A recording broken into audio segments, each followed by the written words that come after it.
السلام علیکم مائی YouTube family, کیسے ہیں آپ سب؟ امید کرتی ہوں آپ سب خیریت سے ہوں گے اور اللہ تعالیٰ ہم سب کو حفظ و امان میں رکھے، آمین۔ اور یقین رکھیں، ہر حال میں اللہ تعالیٰ پر بھروسہ کریں کہ وہی رب ہے جو آپ کو ہر مشکل سے نکالے گا۔ اپنے ایمان کو پختہ رکھیں، اپنے یقین کو پختہ کریں۔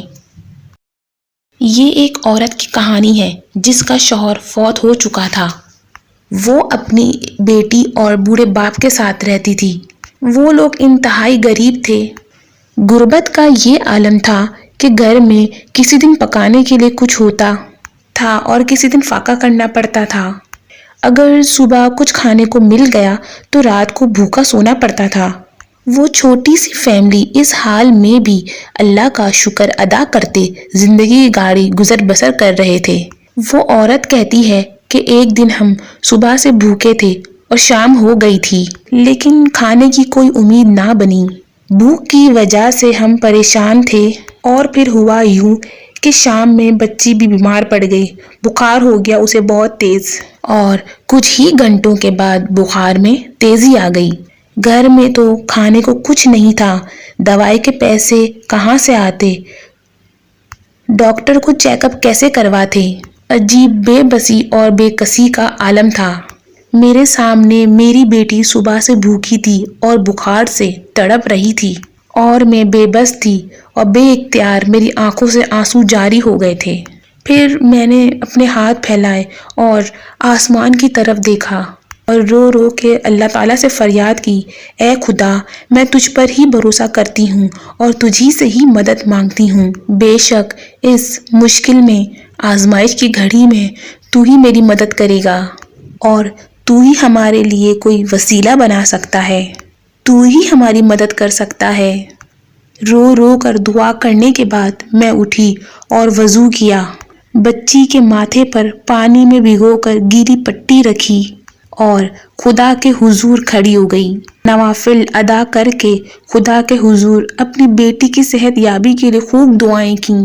پٹی کو پانی میں بھگو کر پھر بیٹی کے ماتھے پر رکھا اور پھر خدا کے حضور التجا کرنا شروع کر دی۔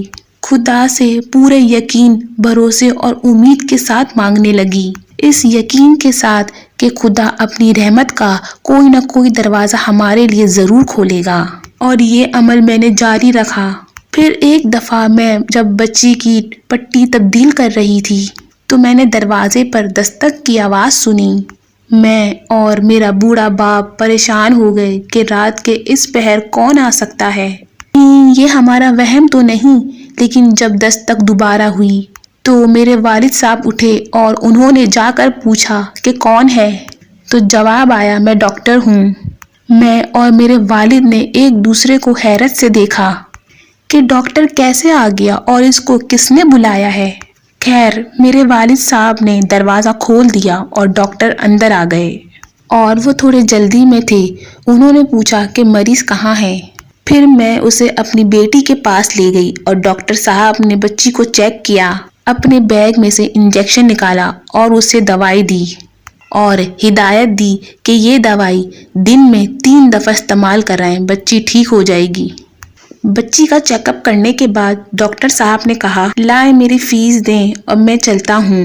میں نے ڈرتے ڈرتے آرام سے کہا کہ ڈاکٹر صاحب، ہم تو بہت غریب ہیں، میں آپ کی فیس کہاں سے لاؤں، ہمارے پاس تو اتنے پیسے ہی نہیں، اور رونے لگی۔ یہ بات سن کر ڈاکٹر صاحب حیران ہو گئے۔ ڈاکٹر نے کہا، اگر فیس دینے کے پیسے ہی نہیں تھے تو رات کے اس پہر مجھے کیوں بلایا ہے؟ آپ نے کیوں مجھے خواہ مخواہ بے آرام کیا؟ میں نے پھر ڈرتے ڈرتے کہا، ڈاکٹر صاحب، ہم نے تو آپ کو نہیں بلایا تھا، آپ خود ہی آئے ہیں۔ ڈاکٹر صاحب اب تھوڑے غصے میں آ گئے۔ اب آپ مجھ سے جھوٹ بول رہی ہیں، آپ کے فون کرنے پر ہی میں یہاں آیا ہوں، ورنہ مجھے کیسے پتا چلتا کہ یہاں کوئی مریض ہے؟ میری آنکھوں میں آنسو آ گئے اور کہنے لگی، ڈاکٹر صاحب، ہم تو بہت ہی غریب ہیں، ہمارے گھر میں تو فون ہے ہی نہیں، ہم آپ کو کیسے فون کریں گے؟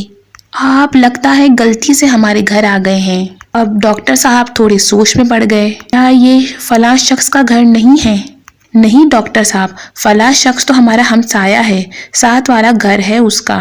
یہ سن کر ڈاکٹر صاحب خاموش ہو گئے اور اپنا سامان اٹھایا اور باہر چلے گئے۔ ابھی تھوڑی دیر ہی ہوئی تھی کہ دروازے پر پھر سے کسی نے دستک دی۔ پوچھا کون؟ تو وہی ڈاکٹر صاحب آئے تھے۔ ڈاکٹر صاحب اندر آ گئے، بیٹی کا بخار چیک کیا اور پوچھا، میں حیران ہوں کہ میں آپ کے گھر کیسے آ گیا؟ ایسی غلطی تو میں نے پہلے کبھی نہیں کی۔ ضرور کوئی بات ہے، آپ مجھے سچ بتائیں کہ آپ نے کیا کیا تھا۔